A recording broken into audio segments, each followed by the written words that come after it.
Hi, Tiger Cubs. Welcome back to this week's episode. I'm Caleb. And I'm Massimo. And we'll be your anchors for this week. Let's roll the intro.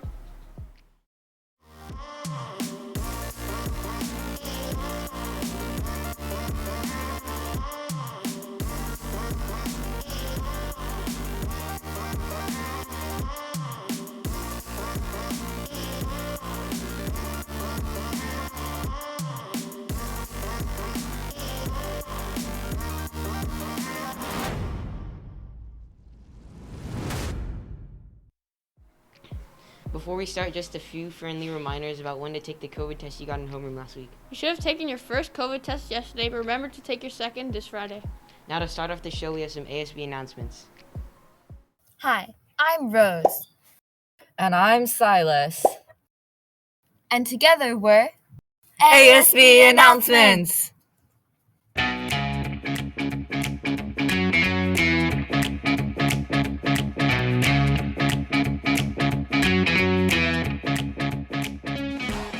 Hey SPMS. Here's the spotlight person for Black History Month. Drumroll, please. It's John Lewis. He was a valued member of the House of Representatives and a civil rights activist. To learn more about him, look at the weekly announcements posted on doors. There's also a poster display in the quad with other important Black History Month people. Speaking of Black History Month, these next 3 weeks, homerooms can display a poster that spotlights a person and honors them. Every homeroom that wants to participate will pick a figure to spotlight and then write a bit about their life and contributions to society. It should include a printed picture and a quote that captures what they stood for. The poster should be approved by your homeroom teacher and has to be put up by February 17th. Make sure to keep it respectful, as it is to honor these people and spread awareness about them. Homerooms who participate will be recognized for their contributions. Also, not a Spirit Day, but Friday, February 11th is when we're commemorating Lunar New Year. In honor of the holiday, wear red and yellow, which symbolize fortune and wealth. Lastly, we have a special Spirit Day with a special sale. It's Valentine's Day! Celebrate Valentine's Day on Monday, February 14th by dressing up in red, pink, or white. Also, on that same day, make sure to bring some money to school if you want to buy some goodies from our Valentine's Day sale.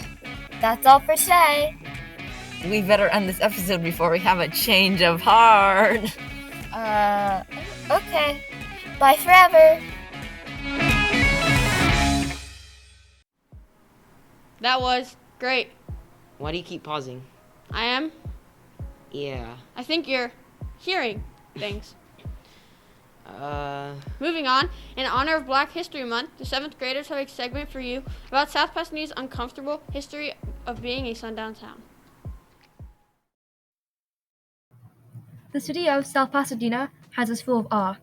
However, the story leading up to where we are now has a checkered past. During the early 1900s, sundown towns were seen around here and there. A sundown town is a town that decides it wants to discriminate against people of color, or POC. POC were only allowed into the city to perform certain jobs and had to leave the city immediately at sundown. Those who disobeyed experienced harassment, threats, arrest, and beatings. These are all acts of discrimination. Along with this, they were not allowed to purchase any part of land nor live in any way. In fact, our humble city of South Pasadena was a very prominent sundown town. In 1947, an article written about South Pas said, "An example of the extreme to which the trend towards restrictive racial and religious covenants can go. This shows how discriminatory South Pas was towards people of color and non-Christians." The population of South Pasadena was only allowed to be 100% white.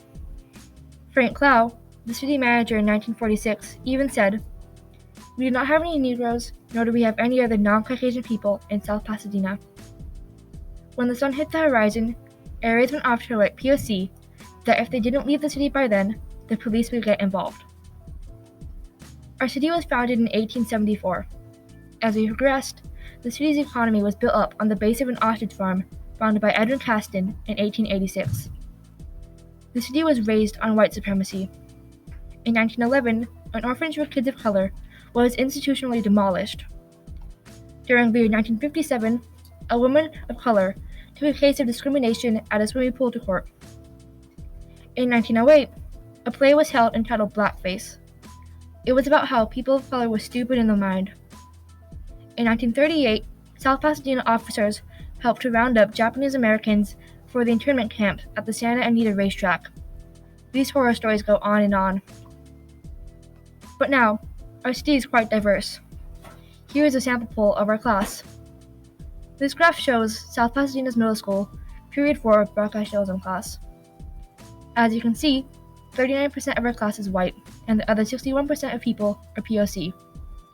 In one class, you can already see how much our city has regressed. Now we move to our school's population. 74.2% are POC. Our city, however, does not look great by comparison, though keep in mind that the city discriminated against POC only 65 years ago.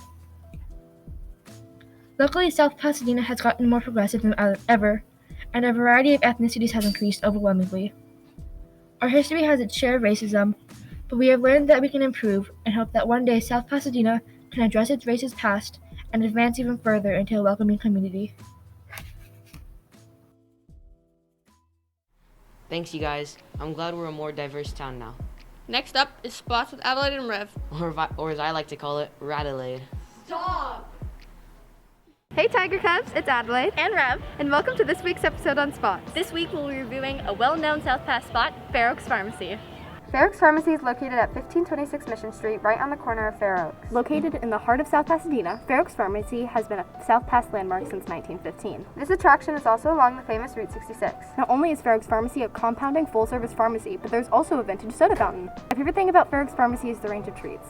You can find floats, ice cream, milkshakes, malts, sundaes, and my personal favorite, clown face sundaes. You can also find a wide variety of old-fashioned candies, toys, gag gifts, jewelry, and other souvenirs in the gift shop. Whether looking for a fun gift for family and friends or just enjoying some delicious desserts, Fair Oaks Pharmacy is the place to go. Everyone should check out this South Pasadena landmark.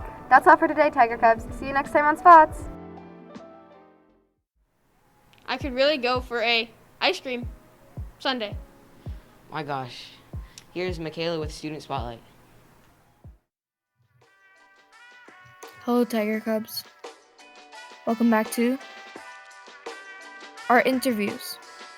This week's topic is theater arts, with student feature Sophia Allen. Welcome to Tiger Cub News. What is your name? My name is Sophia Allen. How long have you been acting? I have been acting for about 12 years. Since I was 2, I've been in plays and musicals and stuff like that. Cool. What inspired you to do drama? What inspired me to do drama was really just the community of it all and the feeling of becoming someone different than you actually are. What are your greatest strengths and weaknesses in theater art? I feel like my greatest strengths are getting the character and interpreting the role, but my greatest weakness is getting under the skin. You really need to get in there and really know the character. You're the character, pretty much. And how do you get into character? First, I definitely read the script through and try to see who this character is, what's their background. And for the stuff that isn't really given to us, I feel like you have to go in and you have to interpret it yourself, maybe come up with your own backstory, how you think what happened to this character, and what's their motive in the story, what's their objective. What is your favorite role that you have played so far? My favorite role that I've played so far is definitely Tiny Tim in The Christmas Carol. And my last question for you is, how do you overcome stage fright? What I really try to do is feel like this is not you, this is your character. So all these people really aren't looking at you, they're looking at your character. So there's no reason to be afraid of anything. All right. Thank you so much for joining us on Tiger Cub News. Glad to have you.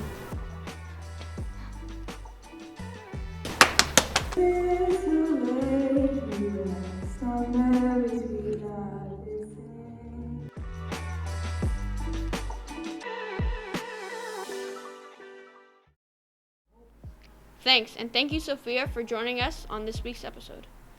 Up next is Appreciating Animals with Joey. What are you doing here? You really think you could get rid of my animal puns? Yes.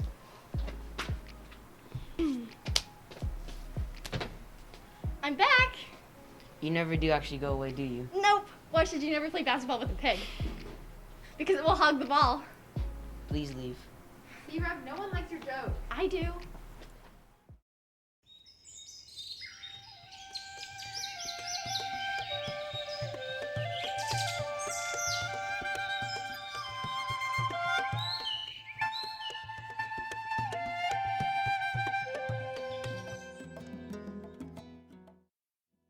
The dumbo octopus. This deep-dwelling species of cephalopods can range in colors from yellows and whites to reds and pinks, but they have cells called chromatophores, which causes them to change color.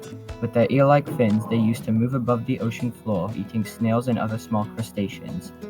These animals normally are 8 to 12 inches long, but have been recorded to be 5 feet long. But dwelling in an astounding 13,000 feet deep, they live in the midnight zone of the ocean, which means barely any sunlight reaches their environment. Dumbo octopuses have no known predators, with a conservation status that is unknown. Because they're very uncommon, even if they live by the east coast of Canada, the south coast of Greenland, and the west coast of Europe and Africa. Moving on, we have Massimo and Kyle with camera tricks. Wait, that's me. Hello and welcome to Cameras with Kyle and Massimo. Today we'll be talking about light painting and long exposure photos. Light painting is when you take a bright light and draw a picture in the dark. In the end, you get photos that look like this. So let's look at why this happens and how to take a light painting. First, you're going to need a dark room or environment. Next, you will need a light or glow stick. Lastly, you will need a camera and tripod that is capable of shooting long exposure shots. So first, set up your camera on a tripod and set up the shutter speed to how long you think it'll take to draw your picture. We recommend a shutter speed above 5 seconds. You can also use something called bulb mode. In this mode, the shutter will open for as long as you hold the button down. Then have someone start your exposure and have your subject stay as still as possible while drawing the picture. When your exposure is done, let it process, and then you should have an amazing photo with blurry light painting. Thank you for joining us on Cameras with Massimo and Kyle. Thank you, Cosimo. Wow. Here's Ishan with another new versus old game.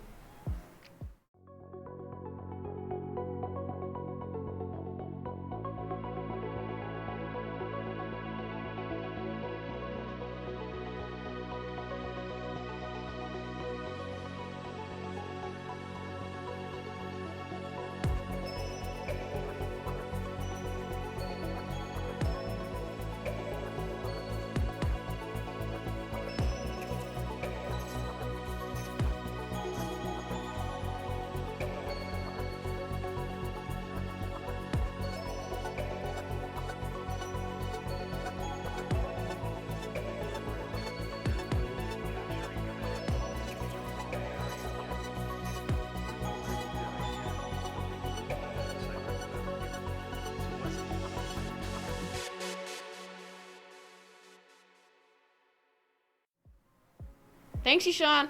Up next is Jarvis with a jazz album review. In mid-2021, electronic artist Floating Points had partnered up with spiritual jazz artist Pharoah Sanders and the London Symphony Orchestra for this dream team of a collaboration and created Promises. First, I will say that this piece of music has a loop of strings that play throughout the whole album over the course of 45 minutes. It's taken apart and dissected into different instrumental themes, genres, and styles. While Promises is technically an album, it's more like a stretched out piece of sound, sectioned into 9 different parts, or movements, what the album calls it.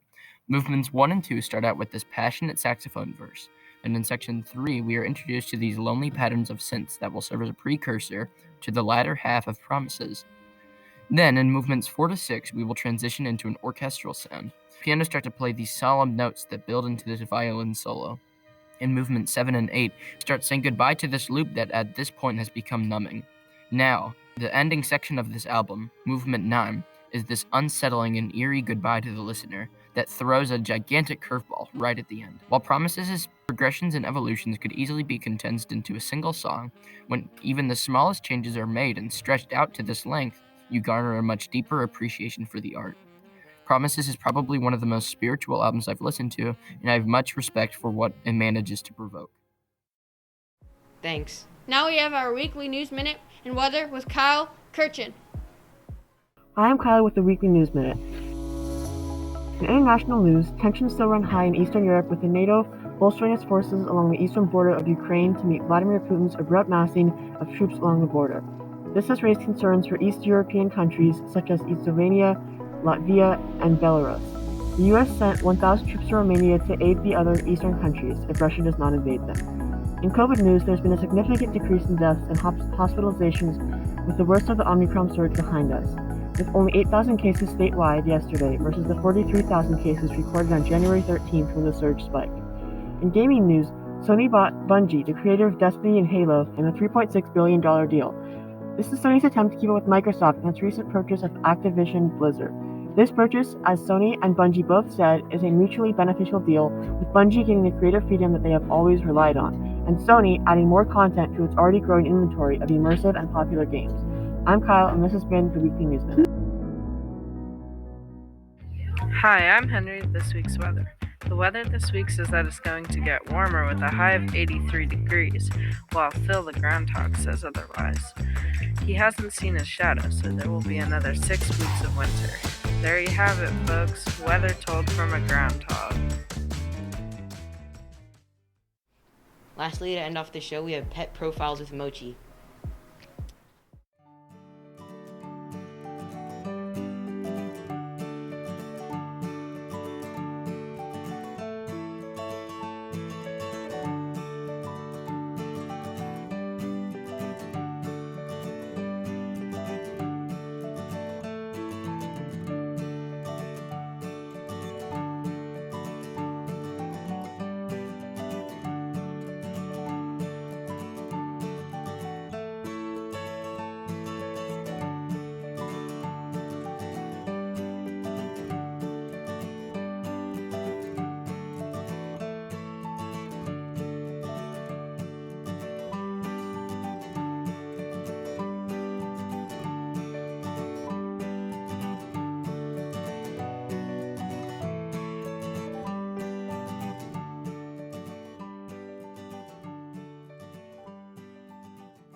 Aw, so cute.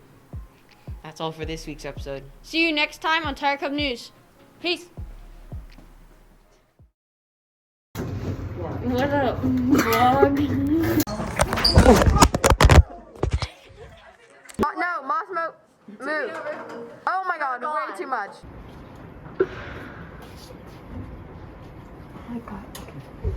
Oh yeah, I forgot about this thing. Hold on. Oh!